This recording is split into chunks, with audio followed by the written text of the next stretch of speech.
Today, I'm going to help you go live on either Twitch or YouTube in under 10 minutes. And I'm going to be doing that with help from today's sponsor, OBSBOT and the Tiny SE. Now, without further ado, let's go ahead and hop onto the PC. So first, you want to go ahead and download OBS, not Streamlabs, OBS, and you can download it for whatever platform you have it on. So we're going to go ahead and do Windows.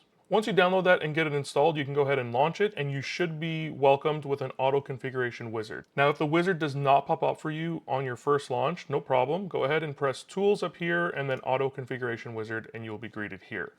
This will really help us set up all of our initial settings really easily, and then we can go ahead and adjust them later. So we're going to do Optimize for Streaming. We're going to choose our base canvas of 1920 by 1080. You choose whatever base canvas you're going to be using for your PC. The larger the base canvas, the more resources OBS will be using, so keep that in mind. And we're going to go ahead and we're going to do 60. High refresh rate stuff is still not great in streaming. I would suggest doing a 60 FPS max for now. Now next up, we're going to go ahead and do our streaming service. So I'm going to go ahead and do Twitch. The easiest way to do this is to connect account. You can also do your stream key, but connecting account gives you access to a few more features. Now, once you go ahead and authorize that, you should be met with a disconnect account, which means everything done properly. We're going to do prefer hardware encoding as well. And we're going to do estimate bitrate with a bitrate test. This will allow us to do a really quick speed test to check our speeds. Now, these are our results, and that's good. We have the maximum suggested bitrate by Twitch, which is 6,000. Their hard cap is 8,000, but their soft cap is 6,000, so we're right there. Our streaming encoder is AMD. We'll get over the encoder in a second. Recording quality, same as stream. Output scale resolution 720, we can also switch that. And we're just gonna go ahead and press apply settings. Now, because we went ahead and logged in to Twitch directly within OBS, we do get these two docs by default. So your stream information and your chat, these are extremely helpful. We can go ahead and just dock these on the sides here. So it'll just make things a little bit easier when we're going ahead and managing our stream. And to give you a quick rundown of your OBS layout, so you have your canvas here. This is what's actually going out to stream. You have, right now we have two docs that are available here. We can hide these docs entirely if we want to, so that they're not visible. You can have them visible. It doesn't really make too much of a difference. They're just really nice to have additional information. And then here we have scenes, sources, our audio mixer, our stream transitions, and then our controls. So scenes are basically a collection of sources. Makes it really easy for you to set up different scenes. You may have heard people will have a just chatting scene, a main gaming scene, a be right back scene, stuff like that. Our sources are going to be anything that we want to be sent out to our stream, whether that's going to be images, videos, video captures, text, all that kind of stuff. Everything goes in here. Our audio mixer is going to have all of our audio devices. Our scene transitions are just going to determine what kind of transitions we have between different scenes, and with plugins you can get really creative with these. And then our controls are exactly that. Allows us to start and stop, allows us to go into studio mode, which has a preview and a program. So the preview is not being shown out to your stream, so you can kind of pre-ready things. And then when you transition over, it sends that out. And then we have our settings. Now let's go ahead and hop into our settings. We can take a look at some that were automatically configured by the wizard, and then ones that we may want to adjust as well. On the general and appearance tabs, we shouldn't need to do anything. Our stream tab was auto-configured due to the wizard, so that's extremely helpful. And then on output, this is where we're going to want to make a few changes. Our video bitrate's already been set to 6,000 kilobits per second by the wizard. It's just setting it to the maximum that we're able to. However, Twitch and YouTube will both have suggested settings for your encoder depending on the resolution and the frame rate that you want to go ahead and stream at. Now, they are both going to be very different because YouTube has a much larger maximum bitrate that you can go ahead and stream at, but these are the examples that they have on each of their websites. I will leave links for both of these down in the description below. I'm going to go ahead and leave mine at the default 6,000 kilobits per second. I'm going to leave my audio bitrate at 160. Our video encoder is going to be extremely important here. Now, if you're on AMD, you want to be going ahead and using the hardware AMD, but if you have an NVIDIA GPU, you want to go ahead and use NVENC. The software X264 is something that you shouldn't be using unless you have a dedicated streaming PC, and that's not the way that we're setting things up today, so I would suggest you go ahead and use hardware for whichever GPU brand you have.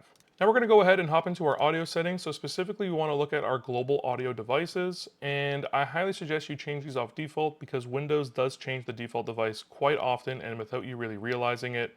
So I suggest you put these to a specific device. So your desktop audio is going to be whatever your main audio device is going to be. So if you have your headphones, it would be your headphones. If you have your speakers, it'll be your speakers. Let's say that I'm plugging earbuds into my Yeti microphone. We're going to go ahead and choose that as my default device. And then I want to go ahead and select my default microphone. That's also going to be my Blue Yeti. Now it can be any microphone that you want, whether it is a USB, whether it is done with a 3.5mm jack, any of them are going to work fine. You can really make most microphones sound pretty good nowadays. So just go ahead and use whichever one you have, whether it's one that's on your headset, whether it is a dedicated microphone, whatever you choose, it's going to work for us. Now next up, I suggest you select a monitoring device. This is going to go ahead and be the device that most of the stuff within OBS is going to output its audio to. So I'm going to go ahead and put that as my speakers as well. Now let's hop into the video tab. What I want to do is I want to change my output resolution to 1080. So we're going to be doing 1080 on both. There's a lot of debate as to what the best resolution and FPS values are for your streams depending on which platform you're on. I highly suggest you go ahead and just tinker around with a few, take a look at your outputs and see how everything looks. It's really going to be dependent on the games that you play, whether they're really fast like an FPS or something like a strategy game where it's a little bit slower and there's not as much movement. Go ahead and tinker around with these. I do have a video on output resolutions and all of these settings. You can go ahead and check that out in the description below. So now that we're back in our standard layout, it's a good thing to check to make sure that your mic is actually working. So we can see that our mic is picking up our audio, so that's good. Now the next thing we want to do is we want to go ahead and add our sources. And our sources are going to be entirely dependent on what we're streaming. Now if you're going to be streaming games, there are quite a few options, but they are kind of in a priority sequence. So if you're streaming games, your best source is going to be your game capture. Now sometimes game capture won't work. Your next available one would be window capture, and then if window capture doesn't work, you're going to want to go ahead and use display capture. Now game capture should work most of the time. We're going to go ahead and set up a capture for a game. So I've got a game launched. We're going to go ahead and again right click, add game capture.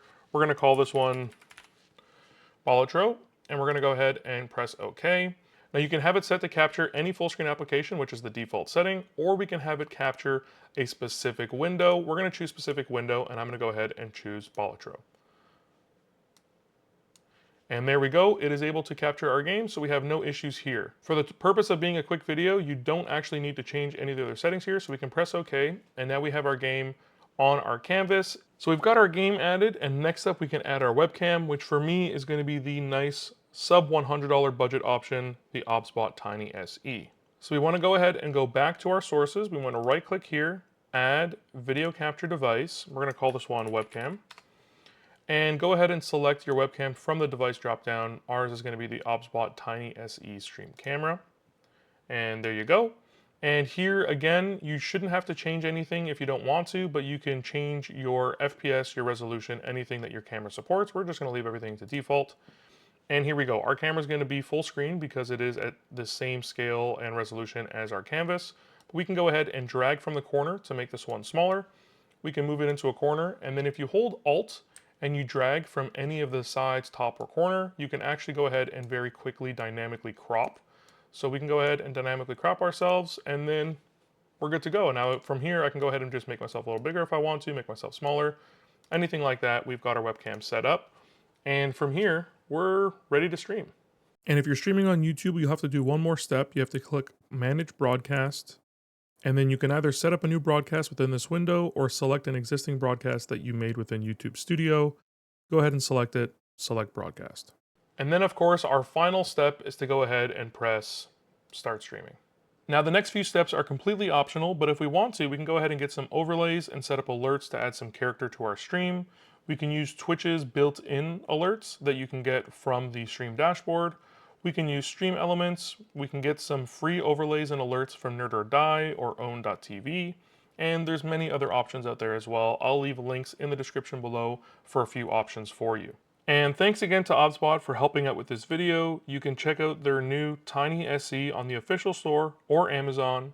And until March 31st, you can get an additional 5% off by using OBSBOT 2025. Links and the discount code are in the description below. And that's it. Really hope you found this video helpful. If you did, I'd really appreciate it if you like, subscribe. If you have any questions, comments, or feedback, you can leave that down in the comment section below. Big thanks to all my Patreon sponsors, and big thanks to you for watching to the end of this video. If you want to see any of the videos I talked about or any other videos to help you on your streaming adventures, you can check out the playlist right up here. And as always, stay safe out there.